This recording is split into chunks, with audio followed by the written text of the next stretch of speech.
Crisis of constitutionalism in south Asia इस topic से यहाँ पर आसमा जहांगीर कॉन्फ्रेंस है।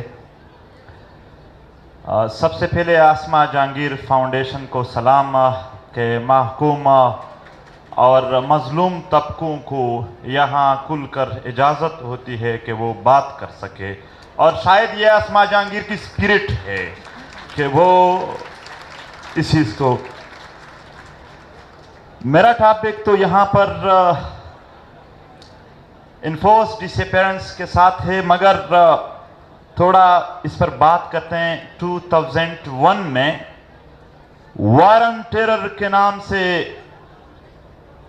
जब दुनिया में एक नया टर्मिनोलॉजी आया,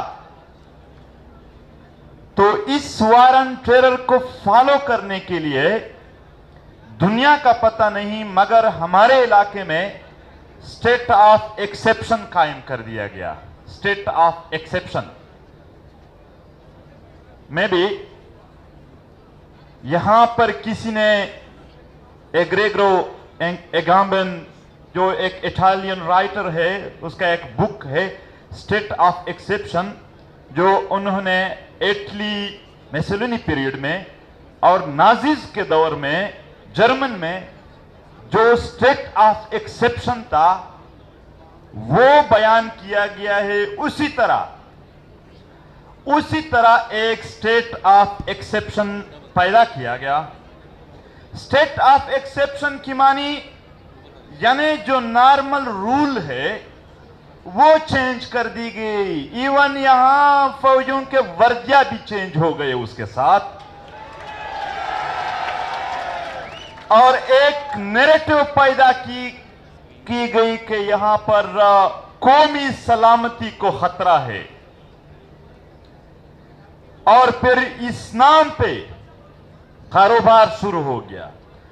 हर वो जर्नलिस्ट टारगेट हुआ जो अवाम की बात कर रहा था, हर वो सियासी क़ियादत टारगेट हुआ जो अवाम की बात कर रहे थे, जो उस पॉलिसी के हक में नहीं थे, जो आम जमीनी हकायक को बयान कर रहे थे। और हर उस मकाम पर हमारे वतन में धमाके हुए जहां पर लोग इकट्ठे हो रहे थे, यानी इज्तिमायत पर पाबंदी, ताकि लोगों की आवाज न सुनी जा सकी। ये गलत काम कर रहे थे, और गलत काम करने के लिए तारीखियों का होना जरूरी है, जहल जरूरी है इसके लिए कि लोग न समझ सके। मास डिटेंशन हुआ, पूरे इलाके को सीज कर दिया गया, और फिर इस मास डिटेंशन को जस्टिफाई करने के लिए action in aid of civil power जैसे कवानीन, action in aid of civil power किसी ने पढ़ा है? Action in aid of civil power में लिखा है कि किसी को उसके इंटेंशन के बुनियाद पर, यानी एक बंदा सोच रहा है, बेटा है, और आप उसको मार दो कि ये सोच रहा था कि मैं हमला करने वाला हूं। इस तरह के कानून लागू कर दिए गए, मिलिट्री कोर्ट्स पैदा किए गए, मिलिट्री कोर्ट्स बना दिए गए, और पुलिसिंग का काम फौज ने अपने हाथों में ले लिया। मेरे दोस्तों, हर रोज फेक इनकाउंटर्स किए जा रहे हैं, लोगों को लापता किया जा रहा है। पेरिफ्रीज के लोग, पेरिफ्रीज के अवाम, महकूम कौमों के अवाम, वो बेरोजगार है, वो बेतालीम है, वो उनको सेहत के मौके नहीं है।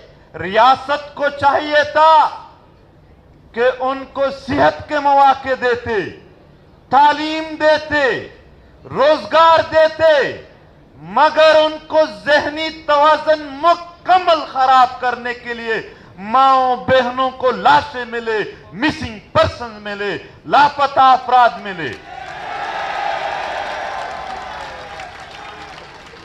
Extra judicial killing, dear sir, Rao Anwar, who killed 440 person extrajudicially, is roaming free. While Ali Wazir, whose 18 family members were killed by terrorists, is in jail. This is justice in Pakistan.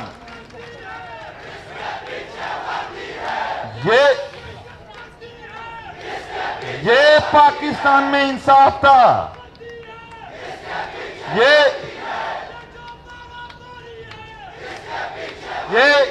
Just 1 minute, आराम. मैं अपने तकरीर पूरा कर दूं, आखिर में आप लोग करें फिर.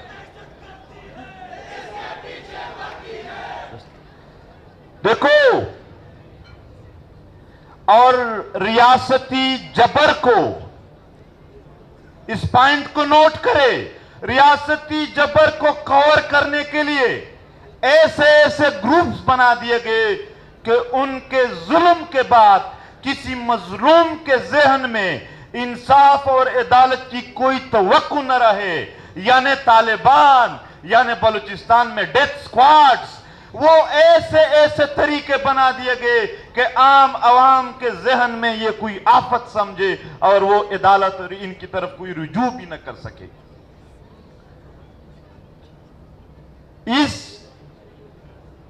इस नैरेटिव को स्ट्रेंथन करने के लिए बहुत खून बहाया गया और फिर दुनिया से डॉलर लिए गए. यहां लोग पूछेंगे कि क्या फायदा है इस जर्नलों को, इन पॉलिसियों का. मैं फायदे बताता हूं.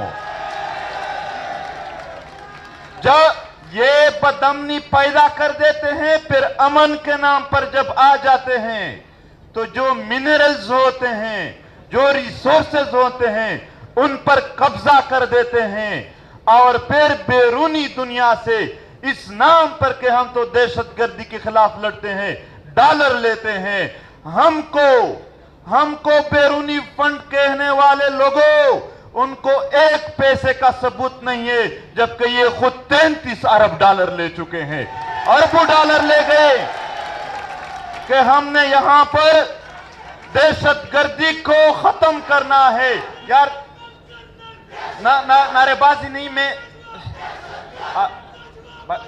भाईजान,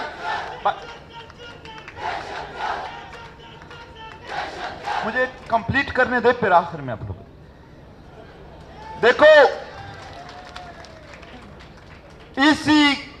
आज ऐसा नहीं है, ये पापा जॉन्स और ऑस्ट्रेलिया के जजीरे मुफ्त में नहीं आए हैं. हमारा खून बहाया गया है, हमारे माओं के इतने आंसू बहाए गए, पूरा सैलाब बनता है उनसे, उनके लिए. और फिर यहां पर कहा जाता है, हमें मुख्तलिफ बहाने और मुख्तलिफ उम्मीदें दिए जाते हैं. कहता है निजाम फरसुदा निजाम. कोई निजाम नहीं है, यहां सिर्फ वीगो डाले हैं. इस निजाम में अदालतों का नहीं माना जा रहा है, वीगो डालों के जरिए ये चला रहे हैं निजाम को. मोहतरम, गुंडागर्दी शुरू है. अगर आपने यहां कोई बात की तो ये नहीं कहेंगे कि कानून, ये नहीं कहेंगे कि आईन, ये नहीं कहेंगे कि अदालत हरकत में आ जाएगी, वीगो डाले हरकत में आ जाएंगे, ये बात कहेंगे आपको. और अब एक बार फिर पश्तून बेल्ट में मुसल्लह तंजीमों को लाया गया है. मुज़ाकरात के नाम पर दोबारा उनको वहां फाल कर दिया गया.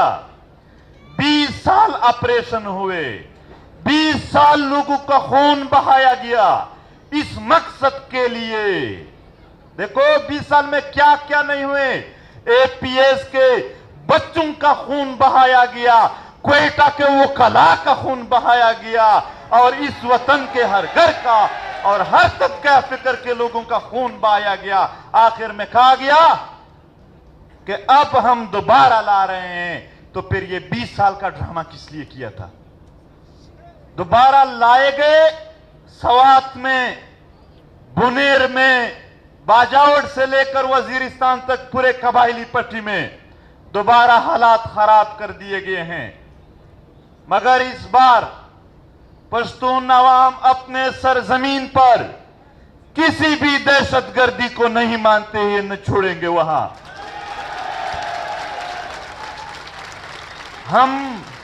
हम उम्मीदें रखें तो किससे उम्मीदें रखें?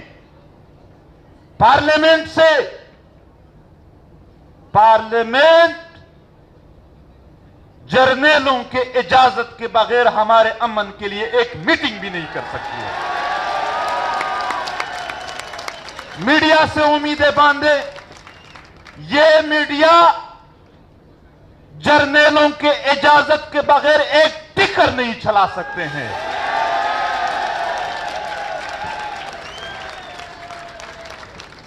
अदलिया से हम उम्मीदें रखें। 500 लाशें नश्तर अस्पताल के ऊपर पड़े हैं, उस पर सुमोटो एक्शन नहीं लिया गया। अली वजीर को जमानत देने के बावजूद भी उसके अदालत के फैसलों को किसी ने नहीं माना। क्या उम्मीदें रखेंगे?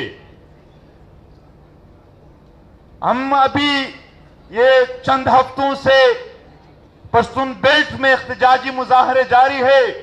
एक अजीब सी बात बताता हूं, ये वहां के एमपीएस या एमएनएस के दिल शिकने के लिए नहीं है कि उसके हौसले टूट जाए और ना आए, बल्कि एक हकीकत के तौर पर मैं पेश करता हूं। हम नारे लगा रहे थे अवाम के, हम अमन चाहते हैं। मरकजी और सूबाई हुकूमत के एमपीएस एमएनएस हमारे साथ खड़े थे, वो हमसे ज्यादा नारे लगा रहे थे कि हम भी अमन चाहते। भाई हम तो आप लोगों से अमन चाह रहे थे, आप किससे अमन चाह रहे हो?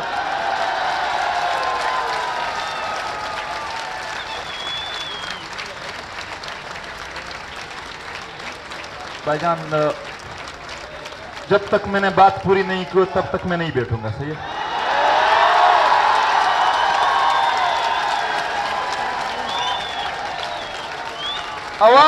अब हल क्या है? हल क्या है? हल बताता हूं। अवाम ने मुजाहमत करना होगा। मुजाहमत के जरिए हम इन सारे इदारों को प्रेशराइज कर सकते हैं। मुजाहमत के जरिए हम इस सारे हालात को चेंज कर सकते हैं।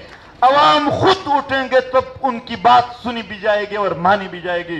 अगर अवाम बैठे रहे, अगर अवाम खामोश थे, अगर अवाम में मुतहरक नहीं थे, अगर अवाम मुनज़्ज़म नहीं थे, तो ये हालात ऐसे ही रहेंगे।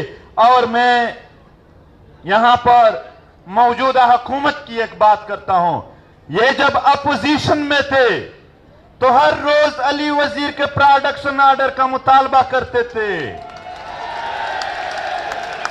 अदालत, जब वोट का मरहला आया तो अदालत में यही अपोजिशन वाले चले गए कि क्यों प्रोडक्शन ऑर्डर जारी नहीं करते। लेकिन जब उनकी अपनी हुकूमत आई तो आज अली वजीर जेल में, कोई प्रोडक्शन ऑर्डर नहीं है।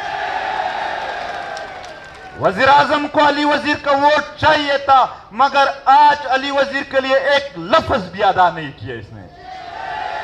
हाल यही है कि हमें बताया जाता है, आखिर में करे भाईजान, हमें बताया जाता है, हमें बताया जाता है कि अगर फलाने की हुकूमत आ गई तो आप लोगों के मसाइल हल हो जाएंगे। फिर आखिर में कहते थे इसको हटाते हैं, फलाने की हुकूमत आ जाएगी तो आपके मसाइल हल होंगे। सब आ गए, सब चले गए, हमारे मसाइल वही है। क्यों? क्योंकि यहां हुकूमत नहीं, हुकूमत कंट्रोल में है, जमहूरियत नहीं, बादशाहत है। चीफ ऑफ आर्मी स्टाफ बादशाह बना हुआ है, सब कुछ अहकामात वो जारी करते हैं।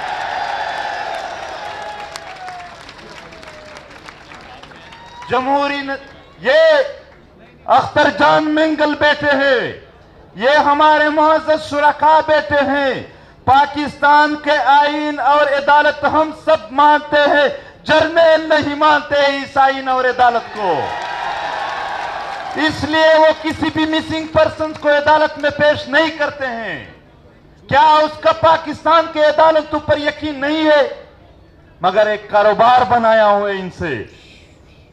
आज बावजूद इसके कि सारे एफआईआर्स में अली वजीर की जमानत हो चुकी है, फिर भी वो सिंध में जेल में पड़ा है और फिर भी मौजूदा हुकूमत के लोग हमें इंसानी हकूक पर दर्स देंगे, तदरीस देंगे, लेक्चर देंगे।